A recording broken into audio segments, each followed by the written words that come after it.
Hello hi नमस्ते, स्वागत है आप लोग का स्नैच स्टडी चैनल में। फ्रेंड्स, आज के इस वीडियो में हम लोग आपकी यूपी लेखपाल परीक्षा के लिए ग्राम समाज एवं विकास से एग्रीकल्चर के कुछ महत्वपूर्ण प्रश्नों को देखेंगे जो आपके एग्जाम में आने की पूरी संभावना है। ओके फ्रेंड्स, तो चलिए आज का क्लास स्टार्ट करते हैं।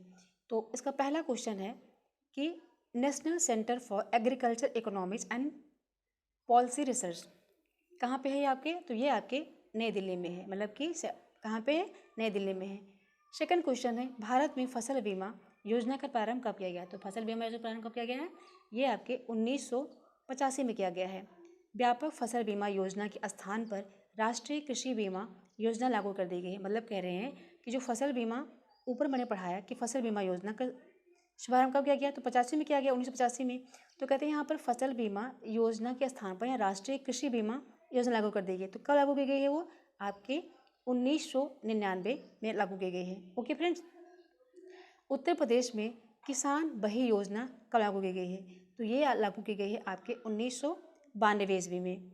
उत्तर प्रदेश में सर्वाधिक प्रतिशत कर्मचारी किस सेक्टर में हैं? तो आपके एग्रीकल्चर सेक्टर में सबसे ज़्यादा कर्मचारी नियोजित हैं, कार्यरत हैं, मतलब कार्य करते हैं।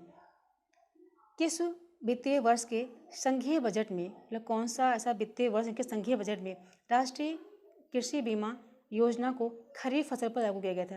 तो 2004 और 2005 में खरीफ फसल पर राष्ट्रीय कृषि बीमा योजना लागू की गई थी। ओके, राष्ट्रीय हॉर्टिकल्चर मिशन किस पंचवर्षीय योजना में आरंभ किया गया था? तो आपकी 10वीं पंचवर्षीय योजना में हॉर्टिकल्चर मिशन को लागू किया गया था।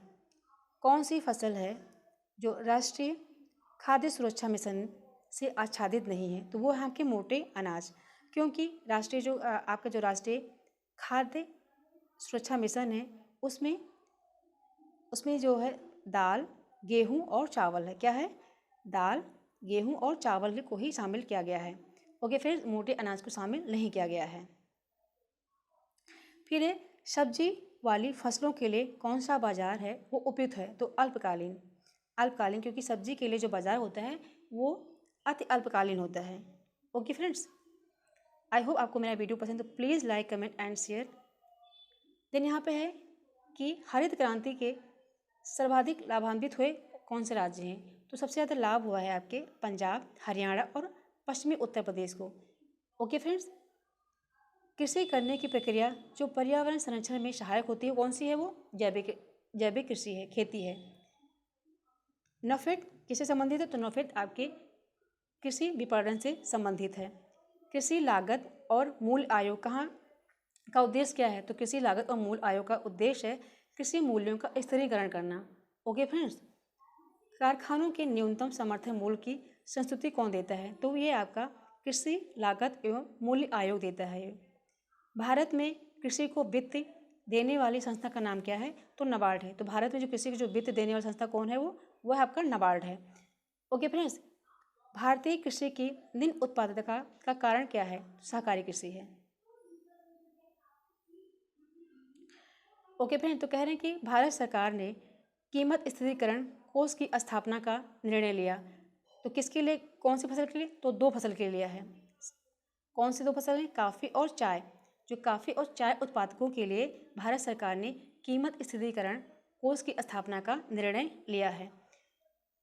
ओके फ्रेंड्स, देन यहाँ पर है कि भारतीय अर्थव्यवस्था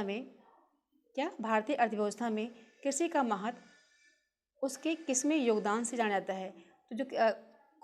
तो राष्ट्रीय आय, रोजगार एंड औद्योगिक विकास और अंतर्राष्ट्रीय व्यापार, खाद्यान्न आपूर्ति। तो राष्ट्रीय आय, रोजगार, औद्योगिक विकास और अंतर्राष्ट्रीय व्यापार और खाद्यान्न आपूर्ति में जो भारतीय अर्थव्यवस्था में जो हमारा एग्रीकल्चर है वो योगदान देता है। ओके फ्रेंड्स, देन आपका ये लास्ट क्वेश्चन है, सॉरी लास्ट नहीं है, एक मिनट। भारत के फसलों में किस फसल के अंतर्गत उसके शुद्ध सकल कृषि क्षेत्र के संचित क्षेत्र का सर्वाधिक प्रतिशत है? तो वो गन्ना है। कौन सा फसल है? वो गन्ना है। ओके फ्रेंड्स, कौन से फसलें जायद में मुख्यतः संचित क्षेत्रों में उगाई जाती हैं? तो जायद में कौन से संचित क्षेत्र में उगाई जाती हैं? तो मूंग और उड़द को उगाया जाता है। तो भारत में एग्रीकल्चर किसान है, तो भारत में कृषि को जीविकोपार्जन का साधन समझा जाता है। ओके फ्रेंड्स, यहाँ पे संतुलित, एक मिनट रुकिए,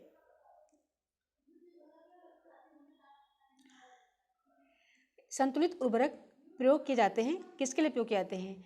तो यहाँ पर उत्पादकता को बढ़ाने के लिए, जैसे कि आप लोग उर्वरक से यूरिया है, गोबर खाद है, किस लिए खेतों में इसका उपयोग करते हैं?